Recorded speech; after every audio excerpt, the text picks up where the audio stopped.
Welcome to our coverage of ASUG Annual Conference and Sapphire Now. We're in the ASUG News Studio, sponsored by NTT Data, and today I'm joined by John Evarts of Mediafly, and we're going to talk about how startups and SMEs can use Ariba.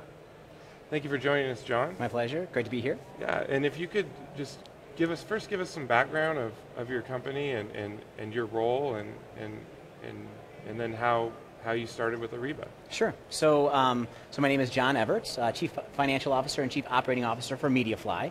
Mediafly, we call ourselves the Content Mobility Cloud. And so we say that we deliver unparalleled interaction with company content on any device.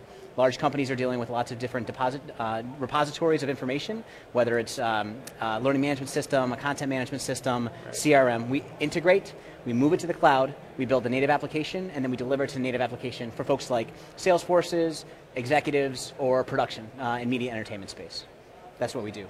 Great. And I believe you got into Ariba Network from one of the companies that you work with. Absolutely. Recommended it to you, is what I understand. Sure. So in the media entertainment space, so we got introduced by one of our media entertainment customers. Right. And in 2011, when really kind of we were introduced to this thing called the business network, right?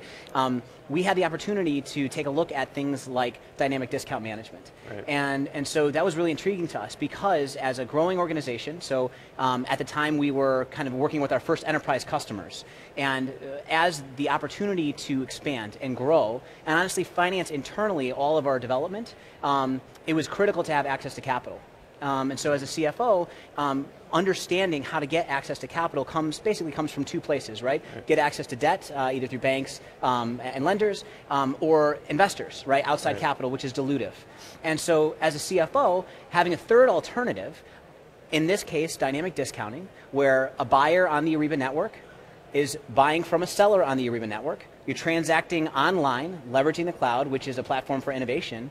It really allowed us to get access to the capital that we need earlier, and for a concession on the contract, we received early payment, resulting in our ability to continue to foster that growth without having to do bank debt and without having to do outside investment. Brilliant. How do you think that impacted your growth, being able to use this dynamic discounting? Sure. So especially in 2011, we were a much smaller organization. Balance sheet is pretty thin, and as a result, we're a startup. And so since 2010, we've actually grown 1,000% between 2010 and 2014. One of the ways that we've done that is to finance our growth internally. So we're hiring people on a consistent basis. We're adding salespeople. We're adding specifically developers. And as I'm sure you know, it's very costly to be able to do that. So we needed access to capital in order to finance that growth, in order to hire the developers that we needed. And the Ariba Network and dynamic discounting allowed us to do that. That's great. And what would you say is there something else about Ariba that made it easy for you to get into it? You know, obviously the program is beneficial. What is it about Ariba that it made it easy for a startup to use it? Sure. So as a supplier that's working with very, very large buyers, so most of our companies, most of our customers are enterprise-grade customers, so Fortune 500, Fortune 1000 customers, media entertainment, CPG, and for us to provide our solutions, enterprise applications for content mobility, they require some pretty significant work to be done. Right? So for us to be able to kind of take that next step and to grow, right? And then ultimately to serve those customers, we needed to be able to leverage a network that allowed us to get something like transactions online, e-invoicing with the buyers and the sellers on the Ariba network. And as a result of that, we have visibility into how we're going to be deploying the capital, right? And so as a CFO, if I can see when I'm going to get paid, and then ultimately, with a dynamic discount offer, I can actually get paid early. I now can deploy those resources a little more aggressively than I would be in any other circumstance. So the alternative was, if I didn't have access to that, I would have to hire more slowly. than I would have otherwise. And what's great about, in this case, in 2011, we needed to hire some developers. We needed to hire some engineers. We brought those engineers on board, and because we brought those engineers on board, we were able to develop encryption capability on mobile, right? Concept mobility, right? And so by doing that, we were able to meet the requirements of our media entertainment customer, and then within 2 months, sell that same encryption capability to a global financial services company.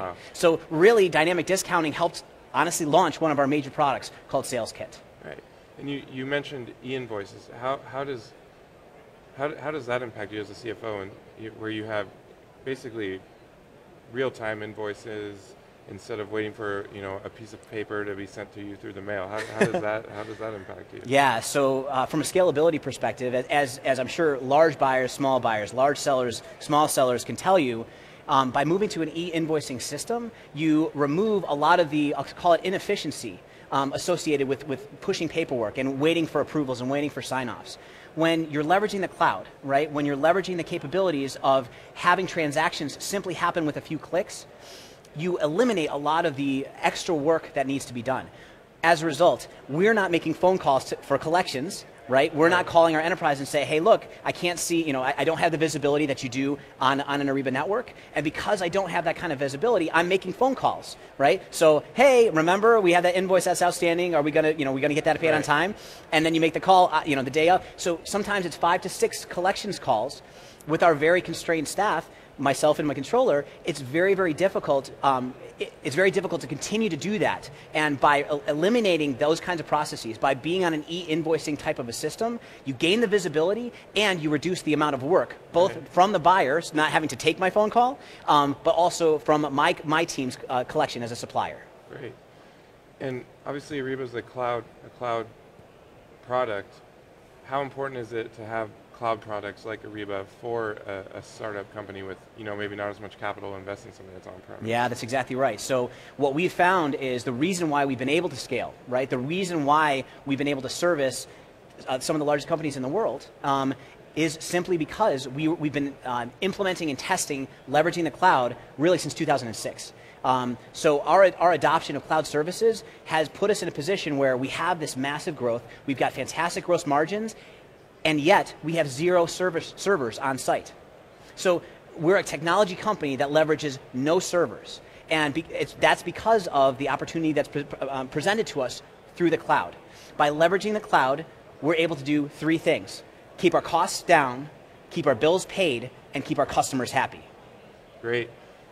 And to wrap it up, I guess I'll say, what would you say to maybe another startup or small company, maybe that wouldn't be competing with you, but in another area, maybe if they have concerns about like cloud security or something like that, what would you say to that? Sure. So interesting. So cloud security. So I attended a CFO forum with some of the top CFOs in the country and in the world. And one of the things that they've been working on is how to reconcile any issues associated with moving to the cloud. One person was really interesting. He basically said, it's not whether or not someone has been, whether or not there's been a security risk for any company, whether it's Target or whether it's any other number of companies that are out there. There's been some very high-profile security issues, right? Moving to the cloud won't necessarily mitigate those, but the reality is the cloud providers have the most cybersecurity professionals on staff of anyone, right? Even when you're a major bank, or you're a major financial institution, or you're a major retail establishment, you don't have cybersecurity professionals in-house, right? You can't afford to have all of that and support and maintain all the systems, et cetera. Absolutely. By moving to a cloud-based security, a software company like an SAP or others, you actually have the ability to have world-class cybersecurity experts on staff looking at your instances wherever they may be. That's great. That's great advice. And I really appreciate you joining me, talking Ariba, talking cloud security. That's great stuff. And thank you for joining us. For more SAP stories, head to asugnews.com. Thank you very much.